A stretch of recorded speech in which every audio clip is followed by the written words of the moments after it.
She was completely useless on this whole mission. She was much better in the books. Yes, she was still stubborn, but at least she wasn't a complete idiot. Hey, this is the Sword and the Pen Reflections. It is my casual alternative to that channel. If you're here, you know the deal. I do reviews of Wheel of Time and I compare it to the book and discuss whether or not I think one is doing better than the other at telling a good story. We are on season 2, episode 6, and we're gonna go ahead and take a look now at Nynaeve and Elayne. It really is a shame what they have done with Nynaeve in the show because she was a lot smarter in the book. And I discussed this in my last review of the episode 5, the one right before this. She was the one who was smart enough to know what they should do in order to go on, be disguised and not be recognized by the Shan-Chan because she was older, maybe she had more experience and she knew how to be calm.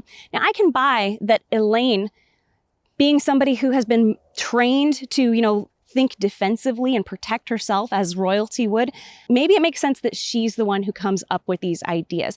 But they made Nynaeve look stupid because she was completely ignoring this obviously very good advice as to how to navigate this town that they've never been in before, where they are surrounded by enemies who are looking for them. If she had just been a little intimidated by everything that she was seeing around her, and instead of going like, I'm not listening to you, princess, you think I'm gonna listen to anything you say, and just storming off, instead of having her do that, I think what they maybe should have done, if they wanted to go the route that Elayne is more experienced with this sort of thing, so she's the one who comes up with the idea, have Nynaeve like overly cautious, like not knowing what to do, and then have Elayne going, I think what we need to do is get some disguises, and just have Nynaeve stop and listen. Like a wise person knows to stop and listen to advice like this, and then they make a decision as to whether or not they're going to take that advice or not. But anyway, that was the last episode. But in this one, we'll get to it when we get to it, I guess, but essentially they cut out something that she does in this section that makes her special. And unfortunately, it does nothing to boost her character. The fact that they didn't do anything with her, the fact that they just let her not be able to help in any productive kind of way. She was completely useless on this whole mission. It's really sad, actually. It feels like they don't want us to like Nynaeve because the writers are using her to get information out or have everybody stumped as to what to do, and she's the one who vocalizes it. Like they're just using her as a tool for creating conflict or story, and it's making her look dumb. And she was much better in the books. Yes, she was still stubborn, but at least she wasn't a complete idiot. Anyway, let's just look at their stuff. But hey, before we go any further, just wanted to give a big special shout out to my next My Precious Tier patron, which I think I'm gonna change it to Hobbit tier because it just sounds way better. Jeff Turner. You have been waiting way too long for me to give you this shout out, but I want you to know I really mean it from my heart. This would not be possible without patrons like you, and you are patronizing me a lot. Patronizing, you're giving me money. Thank you. It's much, much appreciated. Consider yourself invited to the barbecue when I hit the sweet life, the Hobbit life. Please stop pacing. They'll hear us. I'm not pacing. I'm investigating. Didn't really look like she was investigating. It would have looked better if she was like, rifling through stuff. And she goes, since we've been locked in an attic by somebody we don't even know. Nynaeve was not directed to look like she actually is doing something useful. She looks like she's just pacing. And what is the use of that? I'm investigating. Since we've been locked in an attic by someone we don't know. By Rima Sedai, who is protecting us. You really think we should be trusting Aes Sedai right now? Nynaeve seems to be accusing Elayne of getting them into this situation just by her tone. Like the tone is accusatory. Like, we're here because I don't want to be here. Thankfully, Elayne doesn't put up with her shit. I'm not the one who got us into this situation. I barely shared a word with Leandrin Sedai. You are the one who— I know perfectly well what I did, princess, which is why I'm going to make bloody well sure that Aes Sedai and her warder aren't trying to— Kinda wanted to see where you're going with that. She wasn't going anywhere. What? What was she trying to make sure that they can't do? She can't channel. She's tried a bunch of— Has she tried at this point in the show? Honestly, I can't remember, and I don't really care. I don't care about this character. I'm so frustrated with how they make Nynaeve so stupid. She was already difficult to like in the book just because of her attitude towards everybody, her abrasiveness, but now they've made her dumb also. Thank goodness for Elayne standing up to her. But Nynaeve doesn't have any humility. She does not recognize at all that she is the reason why they're in this situation. She's like, I know exactly what I did, as if she meant to tell the enemy a bunch of stuff about her life. And then Nynaeve gets yelled at by the warder. I can hear you two bickering from the food market. Shut up. Does Nynaeve not realize that their lives are at stake here? I don't understand what they're trying to show is going on in her mind. Maybe it's okay, I have to get out of here and go look for Egwene. But if you can't survive this city, how are you going to get out and save Egwene? You can't. And they're clearly in a dangerous situation. I'm glad it finally dawns on her, though, because it does eventually. It just takes way too long for a wisdom to get wise.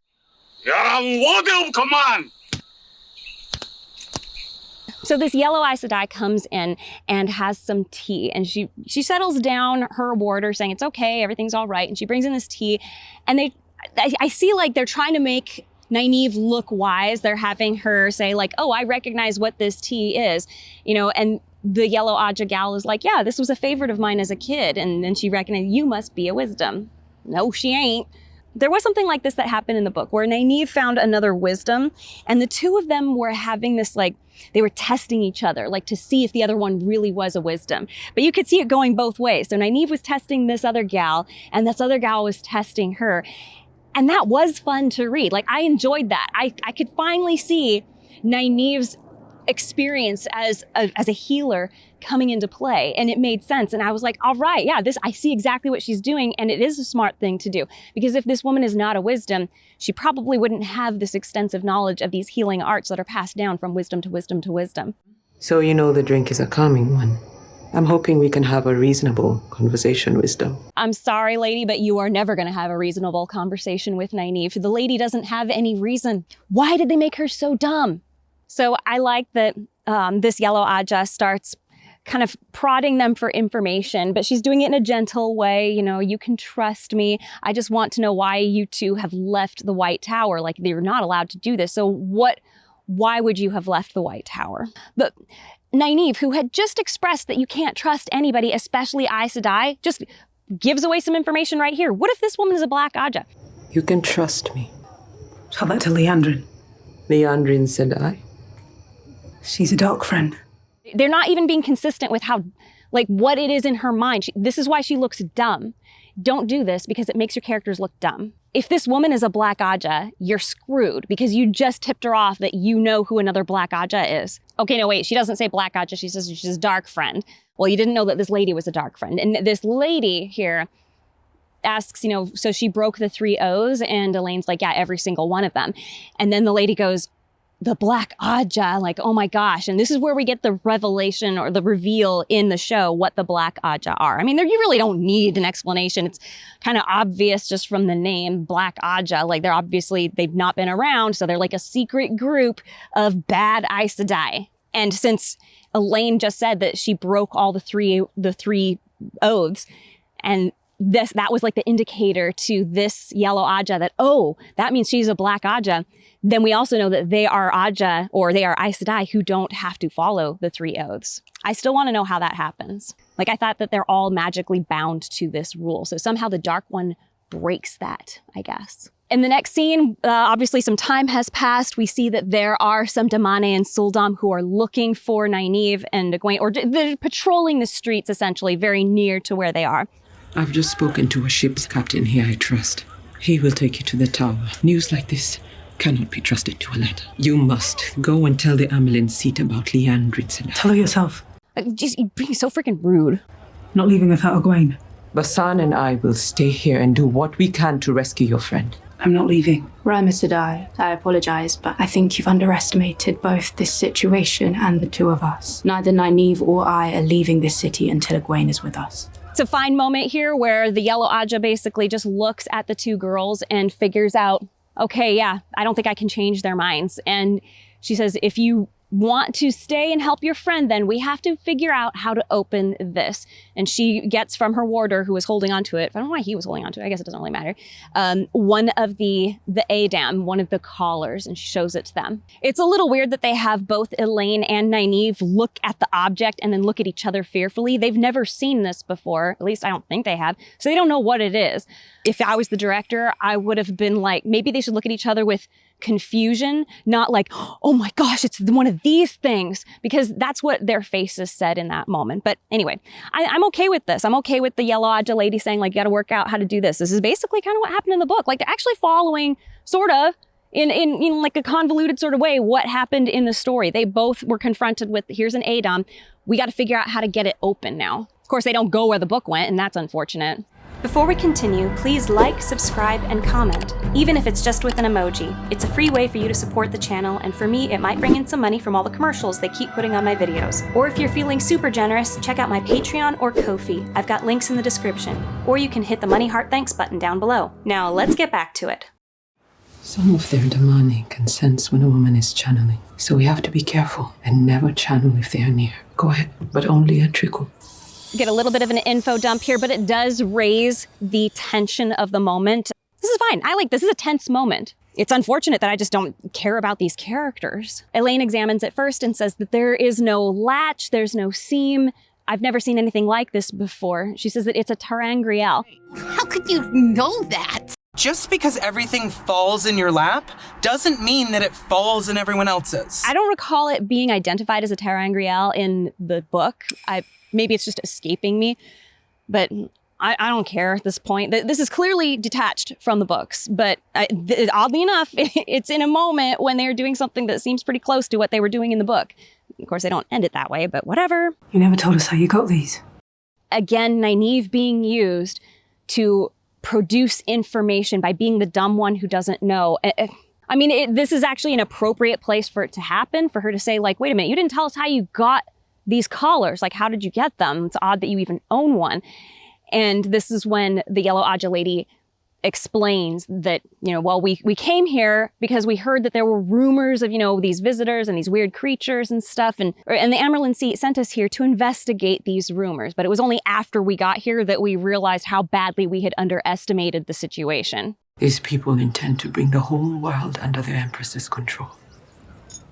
2 were killed, along with their warders. And 1 was taken. They collared an Aes Sedai. Not just an Aes Sedai, a sitter of the Blue Aja. You were close. My sisters and I did not always agree, but there was no question of our loyalty to one another and to our purpose. I only have this because my sisters paid for it with their lives.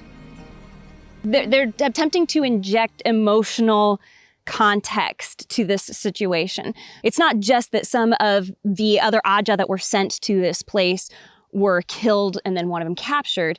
This woman was personal friends with the other one. And she's like, look, my fellow sisters and I, we didn't always get along, but there was never any question about what our duty was, who we were loyal to. This is an effective way to give us some emotion involved in this object. So this is not just a puzzle. And I mean, it is kind of a threat as well, because at this point, because we have seen what's happened with Egwene, we know what it can do. We know how dangerous it is. And like, don't put it on, girls. Like, definitely don't do that. But they're adding something of kinship, a positive feeling. And that's good, because what's going to happen to this particular Yellow Aja will be more emotional, because we have this feeling of positivity with her. We know that she had this friend, and that this friend was not of her same Aja, was not a Yellow Aja, was a Blue Aja, and that she's in a similar situation. Maybe this is why she understood why Nynaeve and Elayne refused to leave until they got Egwene. So I like this. This is effective. You can do this in your own writing to make it so that the loss of a character that you just get introduced to is more relatable, because we see what we would want among the Aja, that there was a friendship across colors. It wasn't everybody's always enemies with each other. Like, this was somebody who lived by that idea that, there's the sisterhood of the White Tower. We don't want her to get captured. Next scene, we've got Nynaeve acting like she's the wise one, saying, If we don't find Egwene before the ship captain leaves, You should go. Rhymer's right. The Amelin needs to know about Leandrin. And the three of us will tell her. You have responsibilities. For light's sake, you're the daughter heir Van. Oh, no. I want to roll my eyes right now, but the doctor said if I keep doing it, my ocular muscles might spasm and eject my eyeballs. No, you have the chance to get rid of me. Now I'm the daughter heir. I am so glad that Elayne keeps coming back at Nynaeve when Nynaeve is trying to be clever, but instead she's just like making herself look dumb. Like, I'm so glad that somebody has been written to be the smart one in the situation. It is so, maybe they're doing it because, spoiler for the book, especially book 4, for those of you who haven't gotten there yet, Elayne ends up with Rand. He has a small harem. He has a fetish for redheads. And twice a year, he goes to Ireland on a harem shopping spree.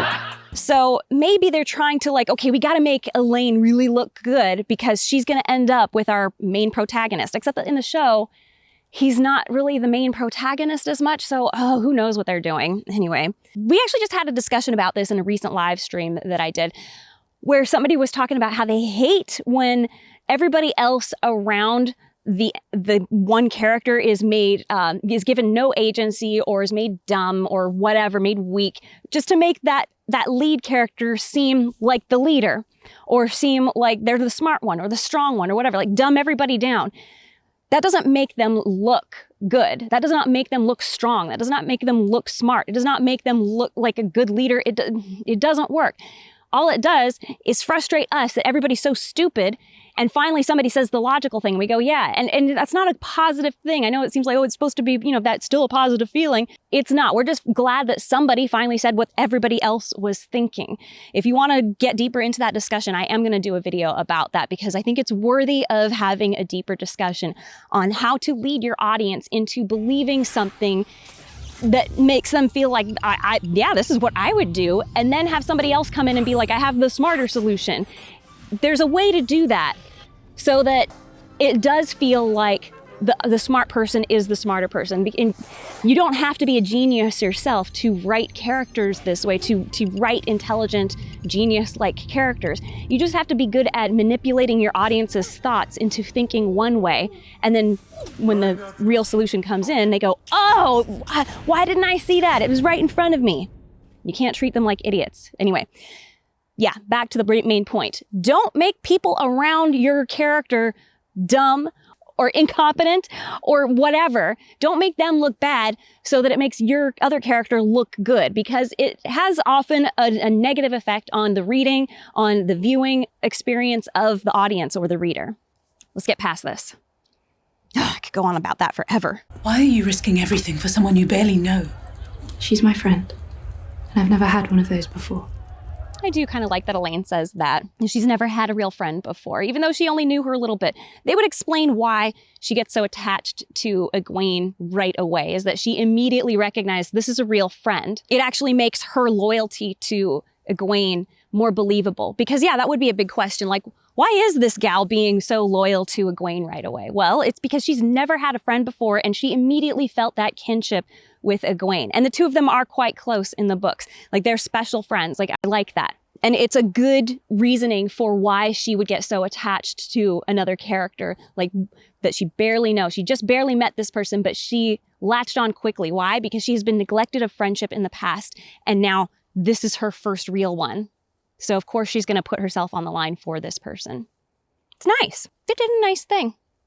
In good conscience, I must give credit where credit is due. Then you've got Rima and Elayne both channeling together to try to open this thing.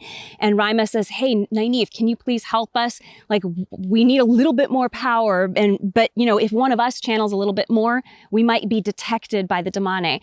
And so Nynaeve attempts to help them, but she can't, of course. Don't think about it.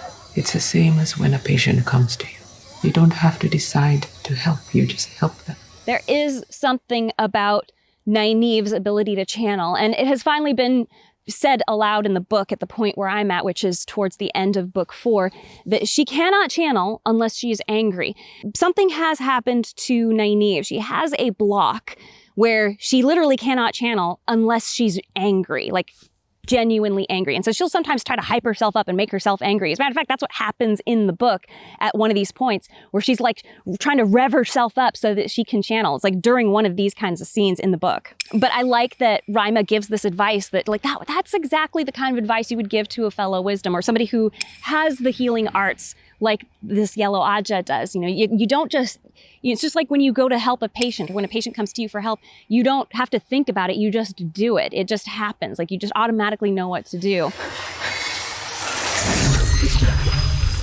I didn't mean to use so much. I'm sorry. But it is weird that it worked for Nynaeve in this situation because it seems like once again, they're sort of breaking her rule, like her block. And I don't know, maybe somebody who understands what the details of this block are a little better than I do, because we've not gotten too far into it. But if she has to be mad, was she mad in this moment? Was she angry in this moment? Like maybe she was angry at herself for not being able to do it because suddenly a burst of the one power comes through her and she's like, oh my gosh, I'm so sorry. I didn't mean to use so much. And that was what they told you not to do, but it's okay. It's like accidents happen.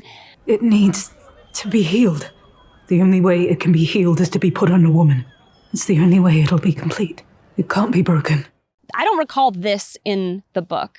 I might just not recall it at this point, but I have a feeling that there's something very dark about how one of these collars is created, because it says it won't be complete until it is put around the neck of another woman. But then right at that moment, they get a knock on the door from the warder. They've been found, obviously because Nynaeve used too much power, which it's fine. This was actually, I'm okay with this because they asked her to please help and she tried to do it right, but it was too much and it gave away their location. And this is a nice moment also where Rima turns to Nynaeve and says, can I trust you to free our sisters and take my ring to the flame? And Nynaeve's like, you can't give me this. Like, don't do this. She knows that Rima is essentially going to go sacrifice herself. Because these women, she's going to protect them. They need to survive.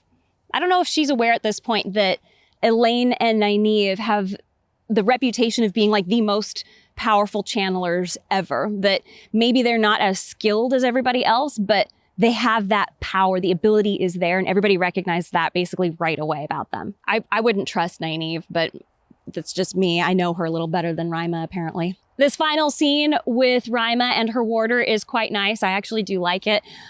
She comes out like, I know you're here for me. And there's the Damane and her Soldam, and then there's some other Shan-Chan that have arrived, and like they're after her. And she and her warder look to each other, and she gives him like a little wink. Like just that was enough to indicate the kind of relationship that these two had. He kind of smiles back at her. They both know what they're doing. And they're like, we're going to go out like badasses at least. We're going to give him a great fight.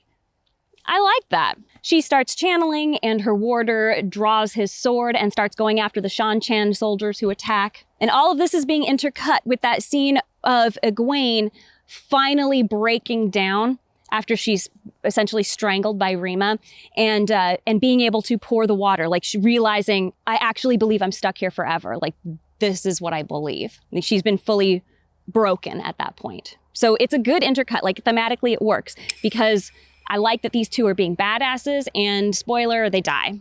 Nynaeve and Elayne are watching from a window up above, and we get to see a couple of cool things that the warder and channeler do together in battle. Even though she's a yellow Aja, she is defending her warder. So one of the other Damane sends something out to, obviously get the warder, and she blocks it with with her channeling.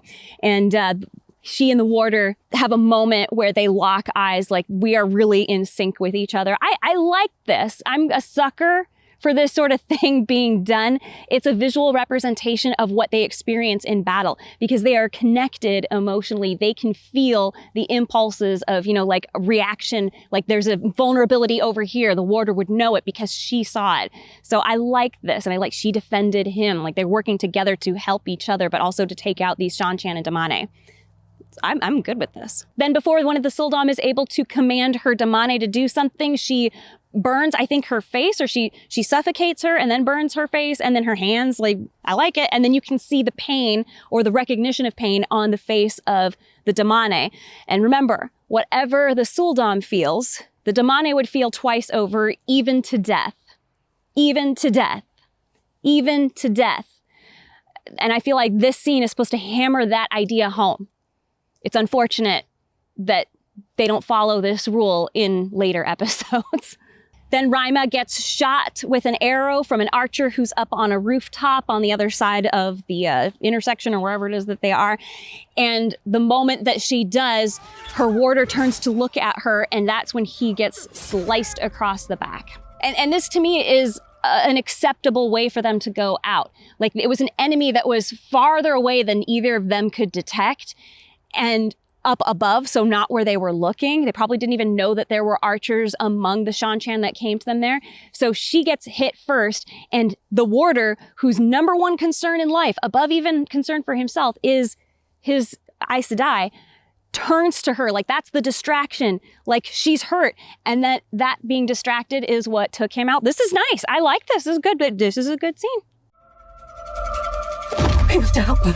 If we do, we can't help Egwene. Again, Nynaeve saying, we have to help her, and Elayne being the reasonable one, unfortunately not Nynaeve going, like, if we do, we can't help Egwene. This does actually make sense for Elayne's character, because she would understand when it is the duty of other people to sacrifice their lives to protect you. And that's essentially what's happening here. So this is something she's more prepared for, and she's able to reason it out in her head. We wouldn't be able to help Egwene if we're dead too. A whole bunch more Shan-Chan soldiers show up, as well as another Damane and her Sul'dam, and then we see off in another direction, another Damane and Sul'dam shows up, and the archer is taking aim again, and that is when Rima says, do it. Don't let them do it. This is good. I like this. I don't see how a warder would be capable of doing this. I feel like there's something in the magic of the bond where he would be incapable of causing harm to an Aes Sedai, especially his Aes Sedai. So I don't know how this is supposed to work. I mean, essentially by killing her, he's killing himself. I guess that's something he would have to be prepared to do.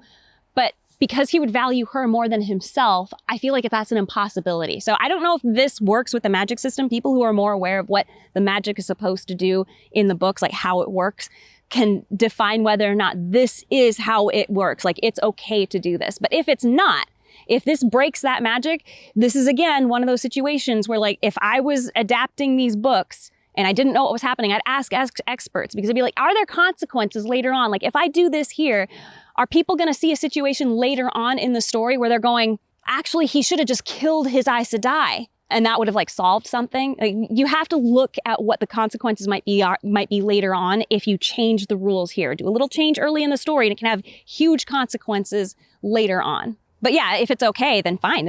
I'm okay with this kind of change, but it has to be okay and fall in line with the magic.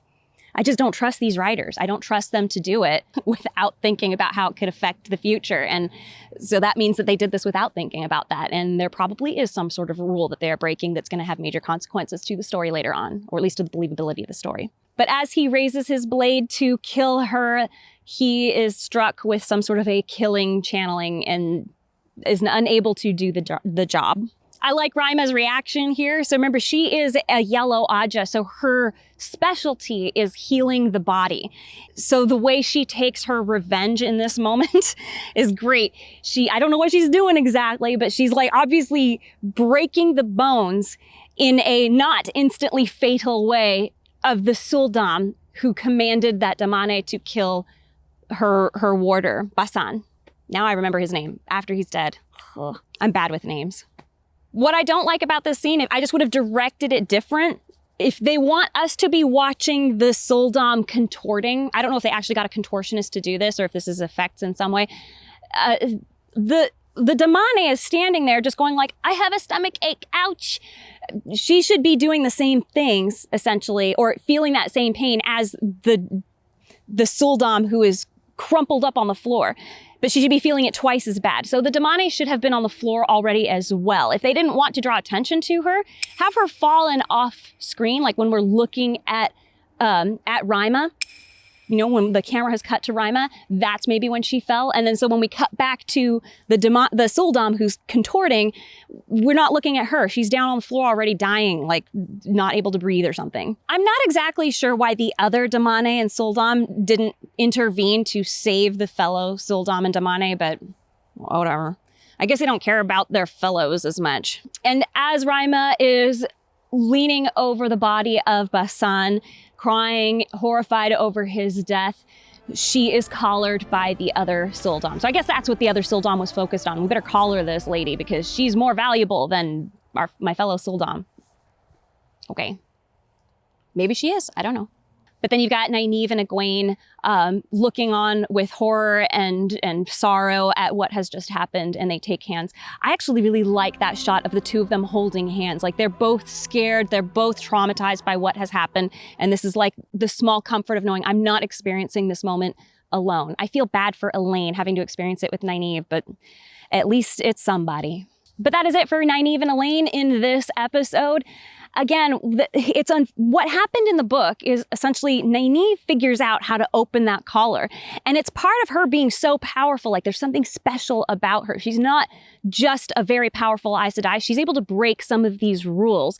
And this is a ter'angreal, which is the same thing that the arches were. So that would be like us in the audience going like, oh, she broke that rule in the arches where she channeled inside the arches, but they didn't do that in the show. And so they don't have her figure out how to open this thing here. And so I guess it doesn't matter.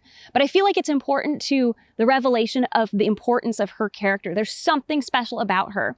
She's not just incompetent and has this block.